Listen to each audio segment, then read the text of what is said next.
Hello, आप सभी का बहुत बहुत स्वागत है नर्सिंग गुरुकुल की इस बेहतरीन और अमेजिंग से लर्निंग प्लेटफॉर्म में।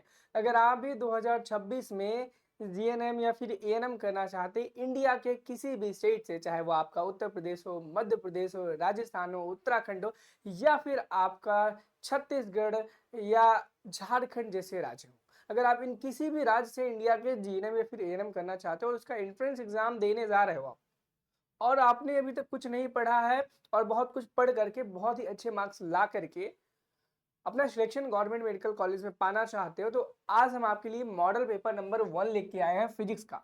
इससे पहले ऑलरेडी हम आपका बायोलॉजी का मॉडल पेपर नंबर 1 ला चुके हैं, जिसको हम अपने यूट्यूब चैनल नर्सिंग गुरुकुल पर ही करा चुके हैं। मैं बता दूं, मेरा नाम है सिद्धार्थ और मैं लगभग 2 से 3 सालों से नर्सिंग के स्टूडेंट्स को गाइड कर रहा हूँ और एंट्रेंस एग्जामिनेशन के लिए पढ़ा रहा हूँ।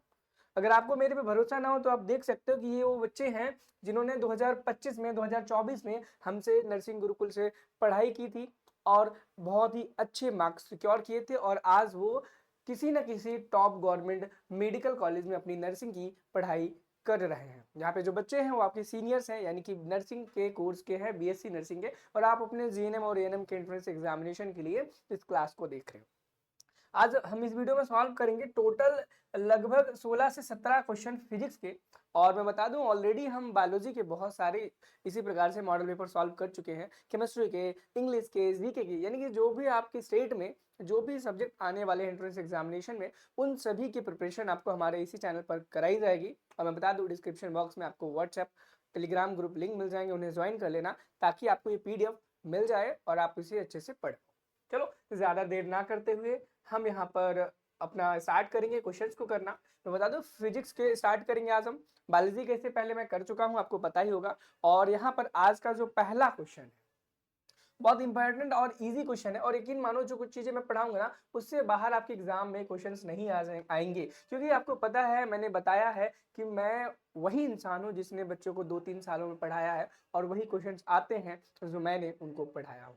तो भाई, जो क्वेश्चन मैं कराऊंगा उन्हें आपको ध्यान से पढ़ना है, ध्यान से करना है, तभी जाकर के आपको सिलेक्शन मिलेगा। सबसे पहला क्वेश्चन कहता है the SI unit of electric current is, यानी कि विद्युत धारा का एसआई मात्रक क्या है। अब आपने देखी हमारे प्लेटफॉर्म की खूबी कि भाई जिस प्रकार से आपका एग्जाम में पेपर आता है सेम उसी फॉर्मेट में बनाया है, पहली चीज।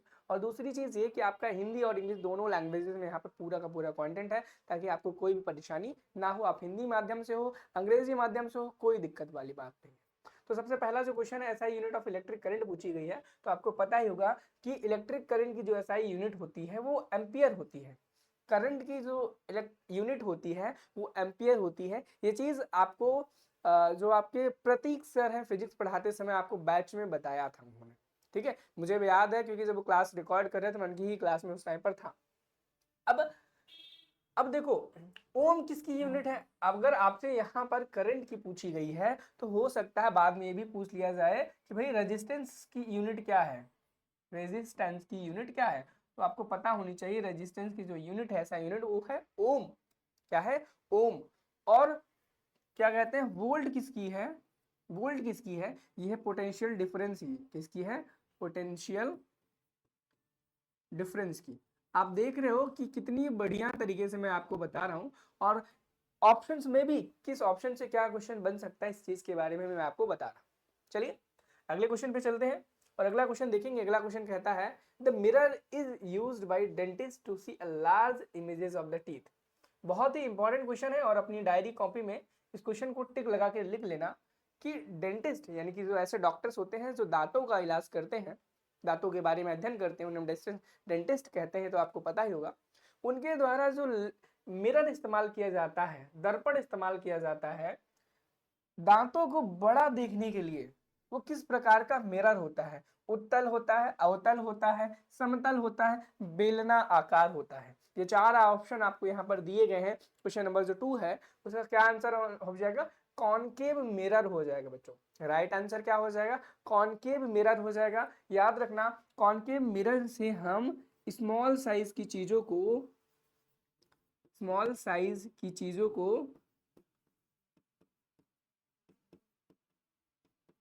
बड़ा करके देखते हैं, बड़ा करके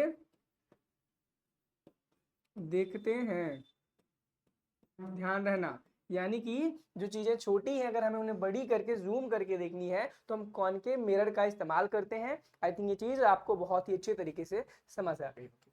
चलिए अगले क्वेश्चन में मूव करेंगे और अगला क्वेश्चन देखते हैं। अब यह क्वेश्चन बहुत इंपॉर्टेंट है, याद रखना ये भी। यकीन मानो यहाँ पे जितने क्वेश्चंस मैं आपको कराने वाला हूँ इससे बाहर एक भी क्वेश्चन नहीं आएंगे आपके एग्जाम में। सेम वही लेवल के क्वेश्चन, सेम उसी प्रकार के, और यकीन मानना आपको एग्जाम में हूबहू वही क्वेश्चंस, वही ऑप्शंस, वही वैल्यूज ना दिखा दिए तो कहना मुझसे। ये क्वेश्चन कहता है the focal length of A spherical mirror of radius of curvature 30 centimetre is, यानी कि 30 सेंटीमीटर वक्रता त्रिज्या वाले गोलीय दर्पण की फोकस दूरी क्या होगी।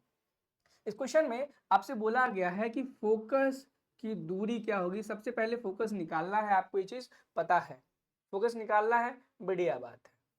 अब आपसे बोला गया है कि रेडियस ऑफ कर्वेचर यानी कि आर की जो वैल्यू है वो आपको 30 सेंटीमीटर दिया गया है। अब आपको बताना है कि भाई फोकल लेंथ कितनी होगी, और आपको पता होगा, प्रतीक सर ने ऑलरेडी बता रखा है आपको कि जो फोकल लेंथ की यूनिट फॉर्मूला होता है रेडियस ऑफ कर्वेचर अपॉन 2 होता है। और जैसे ही आप इसे सॉल्व करोगे और यहाँ पे r की वैल्यू 30 रखोगे, 30 को 2 से डिवाइड करोगे तो आप देखोगे कि यहाँ पर 15 सेंटीमीटर इसका करेक्ट आंसर आ जाएगा। 15 सेंटीमीटर करेक्ट आंसर आ जाएगा। अब आप सोचोगे कि मैं हर क्वेश्चन के बाद बोल रहा हूँ कि प्रतीक सर ने पढ़ाया है, तो क्या ऐसा भी है कि हमारा कोई ऐसा long paid course full lecture वाला भी चल रहा है क्या? एग्जैक्टली बिल्कुल।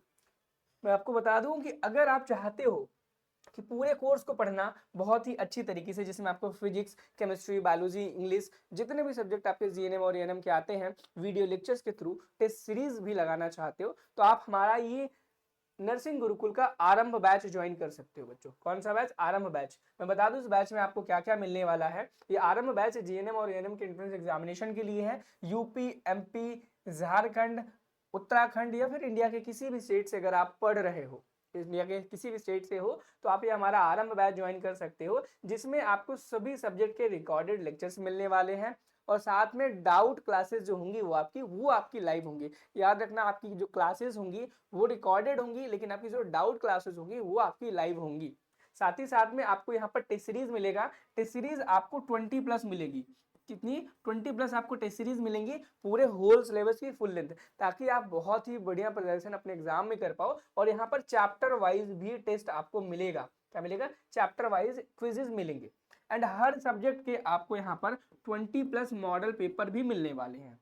टेलीग्राम का पूरा सपोर्ट मिलेगा। प्रीवियस ईयर क्वेश्चन पेपर्स भी आपको मिलने वाले हैं सभी सब्जेक्ट के यहाँ पे। यानी कि यहाँ पे जितनी भी चीजें हमने सारी बातें की हैं वो सारी की सारी चीजें आपको सभी सब्जेक्ट की मिलने वाली है, और हिंदी इंग्लिश दोनों लैंग्वेज में मिलने वाली है, ताकि आप हिंदी माध्यम के विद्यार्थी हो, अंग्रेजी माध्यम के विद्यार्थी हो, किसी को कोई परेशानी, किसी को कोई दिक्कत ना आए। ठीक है। अब आप सोचो कि भाई इतनी सारी चीजें मिल रही, साथ ही साथ में सबसे बोनस पॉइंट ये है कि पहला जो टेस्ट है वो कंप्लीटली फ्री है बच्चों। आप कोर्स ज्वाइन करो तो भी और ना करो तो भी पहला टेस्ट आप सभी बच्चों के लिए फ्री है। तो भाई देर ना करो, इस कोर्स को ज्वाइन करो। आप सोचोगे कोर्स को कैसे ज्वाइन करना है और कोर्स की प्राइस क्या रहेगी। मैं बता दूं बच्चों, इस कोर्स की वैल्यू इतनी सब चीजों को देखने के बाद आपके मन में आ रहा होगा कि भाई लगभग 1000-1500 तो होगी। एग्जैक्टली 1000-1500 ही होती है हर जगह, लेकिन हमारे नर्सिंग गुरुकुल के इस प्लेटफॉर्म पे आपको मात्र 399 रुपए में कंप्लीट कोर्स आरंभ का मिल जाएगा। और ये कोर्स को ज्वाइन करने के लिए आपको नर्सिंग गुरुकुल का मोबाइल ऐप डाउनलोड कर लेना है। जैसे आप नर्सिंग गुरुकुल का मोबाइल ऐप डाउनलोड करेंगे, पेड कोर्सेज में जब आप जाओगे, स्क्रॉल करके नीचे आओगे, तो फिर आपको वहां पर यही सेम बैनर देखते हुए मिल जाएगा। आप उसमें जाकर के अपना पेमेंट कर सकते हो। बाकी अगर कोई दिक्कत आती है कोर्स को ज्वाइन करने में, तो आप हमारे व्हाट्सएप नंबर पर हमें संपर्क भी कर सकते हो, ताकि आपकी जो प्रॉब्लम है उसका सोल्यूशन हो सके। 9795020344।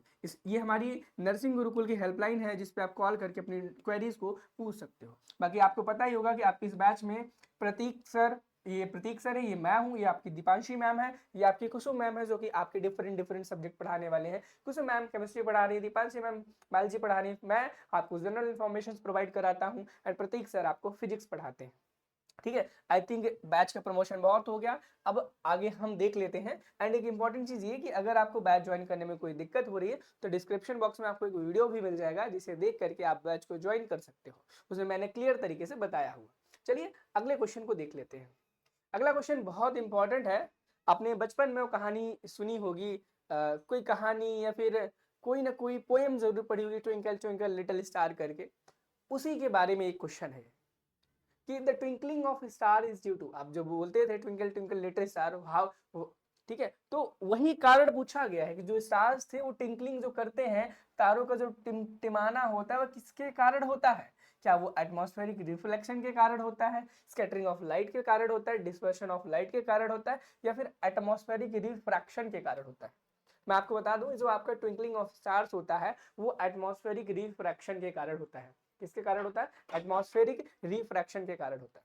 यहीं पे अगले क्वेश्चन की तरफ मूव करें, क्वेश्चन नंबर 5 की तरफ। तो क्वेश्चन नंबर 5 कहता है the human I forms the image of an object at its, यानी कि जो आपका ह्यूमन आई है वो आपकी जो इमेज है उसको कहाँ पर फॉर्म करती है? तो आप देख पाओगे कि आपका जो ह्यूमन आई है कहाँ पर, क्या वो कॉर्निया पर करती है, पुपिल पे करती है, रेटिना पे करती है, या फिर इरिस पर करती है? आप यहाँ पे देखोगे ढेर सारे ऑप्शंस हैं और इसमें से आपका जो राइट आंसर होगी, प्रतीक सर ने चीज आपको पढ़ाई बहुत ही बाकायदे तरीके से कि रेटिना पर आपका ह्यूमन आई किसी इमेज को फॉर्म करता है। जब आप ये रिफ्रैक्शन वाला लाइट वाला जो चैप्टर पढ़ोगे तो उसमें आपको प्रतीक सर ऑलरेडी पढ़ा रहे हैं या फिर पढ़ा चुके होंगे। ठीक है, चलिए अगले अगले क्वेश्चन पे चलेंगे। तो अगले क्वेश्चन में देखेंगे, क्वेश्चन नंबर 6 कहता है कि which of the following is not a fossil fuel, यानी कि निम्नलिखित में से कौन सा जीवाश्म ईंधन नहीं है?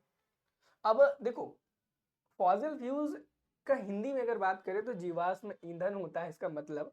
और इसका मतलब ये है कि ये एक ऐसा ईंधन है जो कि पहले जिंदा लोग थे, जिंदा प्राणियां थे, उनके मरने की वजह से जो डिकम्पोज हुए हैं उसकी वजह से जो फ्यूल बनते हैं उसको हम जीवाश्म ईंधन या फिर फॉसिल फ्यूल्स बोलते हैं। तो क्या वो कोयला है, पेट्रोलियम है, नेचुरल गैस है, या फिर बायोगैस है? अगर आप देखोगे तो यहाँ पर कोल, पेट्रोलियम, नेचुरल गैस, इनमें से कितने क्वेश्चन ये यार, इनमें से ये कोयला, पेट्रोलियम एंड नेचुरल गैस ये सारे के सारे फॉसिल फ्यूल्स हैं। लेकिन आप देखोगे कि जो बायोगैस है ये आपका फॉसिल फ्यूल नहीं है। और इस क्वेश्चन में यही पूछा गया था कौन सा नहीं है, तो आपका जो करेक्ट आंसर हो जाएगा ऑप्शन नंबर डी, यानी कि जो आपका फॉसिल फ्यूल है, बायोगैस है, वो एक फॉसिल फ्यूल नहीं है। क्वेश्चन नंबर 7 पे चलेंगे। क्वेश्चन नंबर 7 कहता है कि the device used for measuring potential difference is known as, electric current electricity वाले चैप्टर में आपने ये चीज पढ़ी होगी कि भाई आपसे पूछा पोटेंशियल डिफरेंस मेजर करने के लिए कौन सा इंस्ट्रूमेंट का हम इस्तेमाल करते हैं?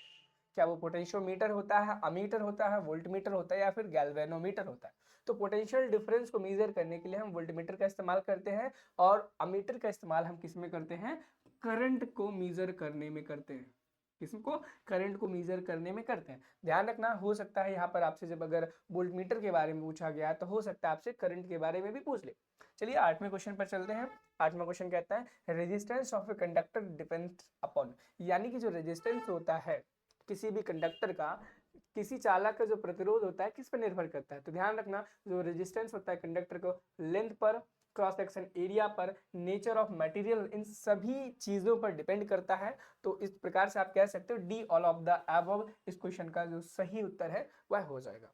अगले क्वेश्चन में मूव करेंगे। अगला क्वेश्चन कहता है an electric bulb filament is made up of, यानी कि बल्ब, विद्युत बल्ब का जो फिलामेंट होता है वह किसका बना होता है? और ये बहुत ही बेसिक क्वेश्चन है, जीके में आप इसे बचपन से पढ़ते आ रहे होंगे कि भाई बल्ब का जो फिलामेंट होता है वो टंगस्टन मटेरियल का बना होता है।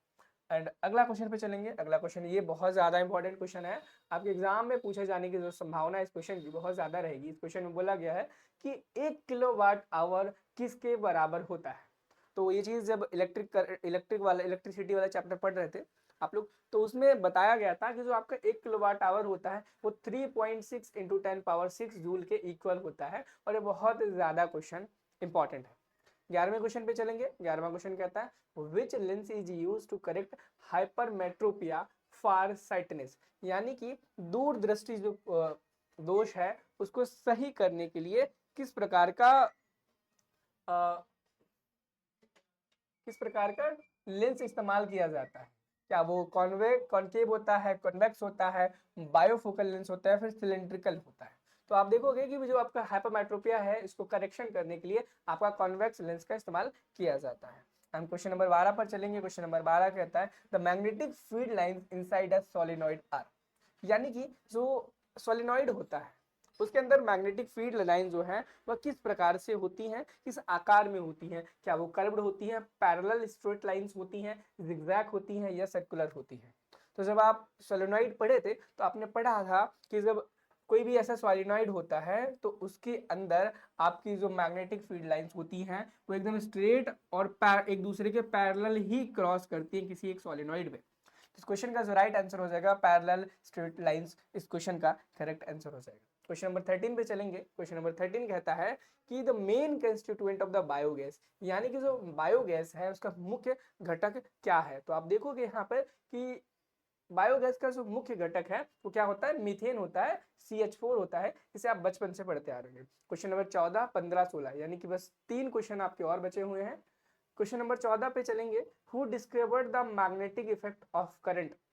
क्वेश्चन कहता है विद्युत धारा के चुंबकीय प्रभाव की खोज किसने की थी। क्या वो एम्पियर ने की थी, बोर ने की थी, फराडे ने की थी या फिर ऑस्टेड ने की थी। क्वेश्चन नंबर जो 14 है, क्वेश्चन नंबर 14 का जो करेक्ट आंसर होगा क्या होगा, मैग्नेटिक इफेक्ट ऑफ करंट की जो खोज की थी वो ऑस्टेड ने की थी। किसने की थी, ऑस्टेड ने की थी। चलिए अगले क्वेश्चन पे मूव करेंगे। Which colour of light deviates the least passing through prism, यानी कि प्रिज्म से गुजरने पर प्रकाश का कौन सा रंग सबसे विचलित होता है, सबसे कम डिफ्लेक्ट, सबसे कम डेविएट होगा, यह पूछा गया। क्वेश्चन नंबर 15 का क्या वो वायलेट होगा, ब्लू होगा, रेड होगा या फिर ग्रीन होगा। अब आपको पता होगा जब आपने बायोलॉजी की भी क्लास का मॉडल पेपर नंबर 1 किया था या फिर हमारी कोई भी क्लास की होगी तो आपको मैं एक क्वेश्चन हमेशा होमवर्क में देता हूं। तो यही वो क्वेश्चन है जिसे मैं होमवर्क में दे रहा हूं। आपको कमेंट सेक्शन में क्या करना है, क्यों लिखना है, क्यों के बाद 15 लिखना है, 15 के बाद इस क्वेश्चन का जो राइट आंसर है वो हमें कमेंट सेक्शन में बताना है। इससे होगा ये कि भाई आपकी प्रिपरेशन थोड़ी और ज्यादा अच्छी होगी और आप अच्छे से पढ़ पाओगे अपनी प्रिपरेशन के। चलिए आज का फिजिक्स का जो लास्ट क्वेश्चन है वो है what is the near point of a normal human आई, यानी कि सामान्य मानव नेत्र का निकट बिंदु क्या होता है। तो मैं आपको बताऊं ये ऑलरेडी आपने आई वाले चैप्टर में पढ़ा था, बहुत इजी क्वेश्चन है, 25 सेंटीमीटर होता है। अब आज हमने यहाँ पर फिजिक्स के टोटल 16 क्वेश्चन किए, बायोलॉजी के हमने टोटल 16 क्वेश्चन किए थे मॉडल पेपर में, और उसी प्रकार से केमिस्ट्री के हमने 16, अब बचे हुए क्वेश्चंस को हम करेंगे नेक्स्ट मॉडल पेपर में। और चैनल पे अगर आप नए थे चैनल को सब्सक्राइब जरूर कर लेना, और अपने जीएनएम एएनएम के एंट्रेंस एग्जामिनेशन की अगर आपको पूरी प्रिपरेशन करनी है ताकि आपका एग्जाम निकल ही जाए तो आप हमारा ये आरएम बैच जरूर ज्वाइन करना, जिसके बारे में ऑलरेडी बता चुका हूँ। डिस्क्रिप्शन बॉक्स में आपको सारी की सारी जानकारियां मिल जाएगी। इनकेस कोई एरर आता है, कोई दिक्कत परेशानी आती है, आपको कॉमेंट सेक्शन आपके लिए हमेशा खुले हैं। Thank you, have a nice day, bye bye.